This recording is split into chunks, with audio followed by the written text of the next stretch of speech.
વરાછાની Gitanjali cinema પાસે હીરા દલાલની ઓફિસની નીચે પાર્ક કારમાંથી કાચ તોડીને ₹5 લાખની ચોરી થતાં વરાછા પોલીસ દોડતી થઈ હતી। જોકે પોલીસે પણ ત્યાં જઈ ઝીણવટભરી તપાસ હાથ ધરતા આવી કોઈ ચોરી ન થઈ હોવાનું બહાર આવ્યું હતું। વરાછા પોલીસ પાસેથી મળતી માહિતી મુજબ સાંજના સમયે પોલીસ કંટ્રોલ રૂમમાં અક્ષય કપૂરિયાએ ફોન કરી ₹5 લાખની રોકડ રકમનો કારનો કાચ તોડી ચોરી થઈ હોવાની વાત કરી હતી, જેને પગલે કંટ્રોલ રૂમે વરાછા પોલીસને જાણ કરી હતી અને વરાછા પોલીસે ઘટના સ્થળે દોડી ગઈ હતી। વરાછાની ગીતાંજલિ સિનેમા પાસે હીરા દલાલ રાજુ પરમાર ઓફિસ ધરાવે છે અને તેઓની ઓફિસની નીચે પાર્કિંગને લઈ અવારનવાર નાના મોટા ચમકલાઓ પણ થતા હોય છે। ત્યારે ગાડી પાર્ક ઓફિસની નીચે કરી હોય જેનો અજાણ્યા ઈસમે કાચ તોડી નાખ્યો હતો અને આ તોડેલો કાચ જોઈ હીરા દલાલ રાજુ પરમારને એવો વિચાર આવ્યો કે દેવું વધારે છે એટલે રૂપિયા ન ચૂકવવા પડે આ ચોરીનું નાટક રચી નાખ્યું હતું, જેમાં તેણે તેના એક મિત્ર અક્ષય કપૂરિયા જે પણ હીરા દલાલ છે અને તેને 26મી તારીખે લગ્ન થવાના છે તેને પણ રૂપિયાની જરૂર હોવાથી તેને સાથે ચોરીનું નાટકમાં સામેલ કર્યો હતો। જોકે પોલીસે બંનેની પૂછપરછ કરતા અન્ય 2 ઈસમો રામ દેવરા ગલચર અને સંજય વરિયા સાથે મળી આ ચોરીનો તરકટ રચ્યો હોવાનું બહાર આવ્યું હતું। શું ઘટના બની છે?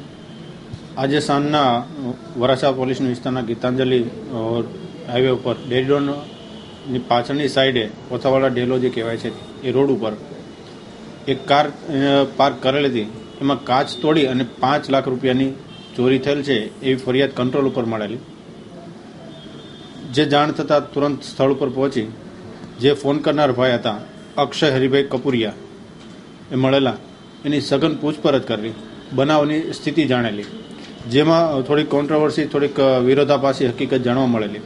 તો એની સાથે રહેલા બીજા જે માણસો હતા એમના મિત્ર હતા રામ દેવરાજભાઈ ગલચર, જે એમની સાથે હતા ગાડી પાર્ક કરતી વખતે એમની બી પૂછપરછ કરી અલગ અલગ રાખીને એ પૈસા જ્યાંથી લાવેલાની હકીકત જણાવેલી। એ સંજયભાઈ પરસોત્તમભાઈ રૂપાવટિયા અને ઉપરાંત જ્યાં રાજુભાઈ જ્યાં રહે છે આ તમામને અલગ અલગ રાખી ક્રોસ વેરીફાઈ કર્યું અને જેમાં વિરોધાભાસી હકીકત જણાવતા એની સઘન પૂછપરછ કરાવી। એ દરમિયાન આ પોતે ખોટી હકીકત જણાવી પોલીસને ગુમરાહ કરેલ છે એ બાબતે હકીકત જાણવા મળેલી।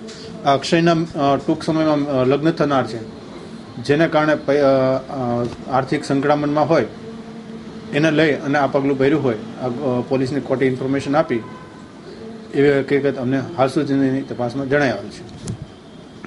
કોઈ કાર્યવાહી કરવામાં આવી છે? ચોક્કસ આ પોલીસને ખોટી ઇન્ફોર્મેશન આપી પોલીસ અધિકારીઓ, પોલીસ સ્ટાફ, પોલીસ માણસોને પીસીઆરને ખોટી રીતે ગુમરાહ કરેલ છે, ખોટી ઇન્ફોર્મેશન આપેલ છે, એ સંબંધે એમના વિરુદ્ધ કાયદેસરના પગલાં લેવામાં આવેલ છે। જેથી હાલ તો પોલીસે ચારેયની ધરપકડ કરી પોલીસને ગેરમાર્ગે દોડી ખોટી ફરિયાદ કરવાના ગુનામાં અટક કરી છે। Bureau report S9 news Surat.